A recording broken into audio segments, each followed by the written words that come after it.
Ẹ̀yin èèyàn lé èwo lẹ ṣe ẹ káàbọ̀ sí Mashola Gist TV. Ọ̀rọ̀ àǹtí wa ẹ̀mí yìí ó mà wá gba àdúrà báyìí o, nítorí pé wọ́n ní wọ́n fẹ́ kí Queen Naomi padà wá sínú palace. Wọ́n gba ọ̀dọ̀ parọ́pò lọ, wọ́n bẹ̀rẹ̀ sí lọ bẹ parọ́pò pé kí wọ́n bá wọn pe Queen Naomi fún meeting. Lẹ́yìn yẹn ni a gbọ́ wípé wọ́n tún gba ọ̀dọ̀ ìyá wa Easter Ayayi lọ. Wọ́n ní kí wọ́n máa bá wọn bẹ màmá wa Easter Ayayi wípé kí Queen Naomi kí wọ́n padà wá sí inú palace, nítorí wípé kábíyèsí ò ní time fáwọn ọmọ ọ̀dọ̀ Queen Naomi ni wọ́n máa ń jókòó sí 24 hours. Wípé the only time táwọn máa ń rí kábíyèsí ni ìgbà tí àwọn bá ní event. Wípé yàtọ̀ sí event àwọn, wípé kò sí báwọn ṣe fẹ́ rí kábíyèsí. Wípé àwọn rọ màmá wa Easter Ayayi kán bá wọn bá kábíyèsí sọ̀rọ̀, kí Queen Naomi náà kí wọ́n dẹ̀ máa padà bọ̀ wá sínú palace. Wípé gbogbo nǹkan táwọn ń ṣe tẹ́lẹ̀ àwọn ti rí wípé nǹkan táwọn ń ṣe ò dáa. Wípé kí parọ́pò kí wọ́n bá wọn bẹ Queen Naomi. Àwọn já ọwọ́ nínú ọ̀rọ̀ kábíyèsí àti Queen Naomi, torí àwọn mọ̀ wípé ọ̀rọ̀ wọn ò ṣeé dá sí. Torí àwọn mọ̀ wípé kábíyèsí ò lè do without Queen Naomi. Àwọn ti fi ọwọ́ síbi tọ́wọ́ ń gbé. Wọ́n ní àǹtí wa sọ̀rọ̀ ilẹ̀kùn. Wọ́n ní parọ́pò dẹ̀ sọ fún àǹtí wa wípé Queen Naomi ò ń ṣọmọ kékeré. Nǹkan tí Queen Naomi bá fẹ́ ṣe náà máa ṣe. Àwọn ò lè sọ fún Queen Naomi wípé tipátipá kán máa bọ̀ nínú palace. Wípé so nǹkan tí àǹtí wa ń request fún yìí kò ṣeé ṣe fáwọn láti ṣe. Wípé wípé àwọn olórí yìí kí wọ́n lọ jókòó síbi tí ọkọ wọn fi wọ́n sí. Wípé nítorí àwọn ò ní fẹ́ nǹkan tí àǹtí wa ń fà lẹ́sẹ̀ yìí kó tún lọ di wàhálà.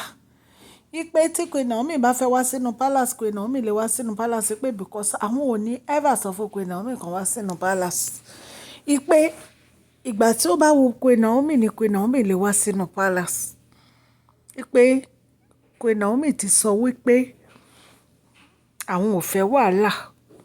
Ìtorí ẹ̀ ni àwọn fi dúró sí Royal Mansion. So wọ́n ní bí àǹtí wa tún ṣe gba ọ̀dọ̀ mọ́mì Easter Ayayi lọ nìyẹn o, our godmother in the Lord. Wípé kí wọ́n bá Queen Naomi sọ̀rọ̀.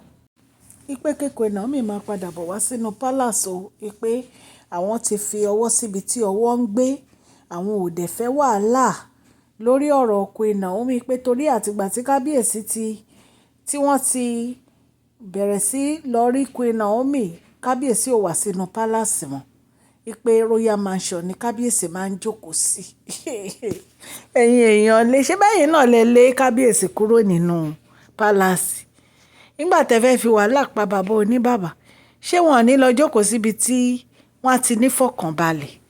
Ṣé rí àǹtí wa ẹ̀mí yìí ó ní problem. Ṣé bí ń gbà yẹn ìwọ́n sọ pé Queen Naomi ò ní ever padà wá sínú palace. Ní ìsìn o tún wá ní kí Queen Naomi máa padà bọ̀ wá sínú palace. Ṣé wọ́n ló máa sọ ìgbà tí Queen Naomi máa wá sínú palace fún wọn? Queen Naomi wọ́n mọ̀gbà tán lè wá bá ọkọ wọn nínú palace náà. Kì í ṣe ẹ̀yin lẹ máa sọ pé ìgbà báyìí ni kán wá sínú palace. Yàtọ̀ sí yẹn, gbogbo ètò ń sọ pé kán máa pe Queen Naomi nìyí fún meeting yẹn. Queen Naomi ò gbọdọ̀ dá yín lọ. Meeting rádaràda wo ni wọ́n ń pe Queen Naomi fún? Kò sí àǹtí wa yìí ò lè change láìláì. Tọ́lọ́jọ́ á fi dé àǹtí wa yìí ò lè change. Queen Naomi tẹ́ bá ń gbọ́ ẹ má dáhùn o. Ẹ má wá sí meeting kankan o. Ẹ fi wọ́n sílẹ̀ kán máa ṣe meeting wọn o. Ìgbà tẹ́ bá fẹ́ rọ́kọ yín ẹ wá rọ́kọ yín. Ìgbà tí kábíyèsí bá feel pé ó ti tó àkókò láti wá sínú palace, wọ́n á wá sínú palace. So ẹ̀yin kọ́ lẹ máa sọ pé ọjọ́ báyìí ni kí Queen Naomi máa bọ̀ nínú palace, ìgbà báyìí ni kí Queen Naomi máa bọ̀ nínú palace. Ẹ̀yin èèyàn lé kò jẹ́ bó ṣe jẹ́ bí a ṣe gbọ́ nìyẹn. Tọ́ni parọ́pò ní rárá o. àwọn ò ní ever dá sí ọ̀rọ̀ pé kí Queen Naomi máa bọ̀ nínú palace o. Nǹkan tó bá wù Queen Naomi ni Queen Naomi lè ṣe nítorí pé adult ni Queen Naomi. Kò jẹ́ bó ṣe jẹ́ ẹ̀yin èèyàn lé. Allegedly bí a ṣe gbọ́ gist àní ká mú wá fún yín. Mo dúpẹ́ lọ́wọ́ gbogbo etí tó ń gbọ́ mi ní ilé lóko àti lẹ́yìn odi. Orúkọ mi ni Máṣọ́lá. Yorùbá ni à ń sọ lórí ìkànnì yìí. À ń sọ nítorí pé a fẹ́ gbàgbé àṣà àti èdè wa. A dẹ̀ tún ń sọ fún ọ̀pọ̀lọpọ̀ àwọn tí wọ́n gbọ́ Gẹ̀ẹ́sì ẹ̀yin èèyàn lé. Tí ẹ bá ti subscribe, ẹ tẹ notification bell yín. Kẹ́ ẹ subscribe so that a bá ti post ẹni gist ẹ máa rí.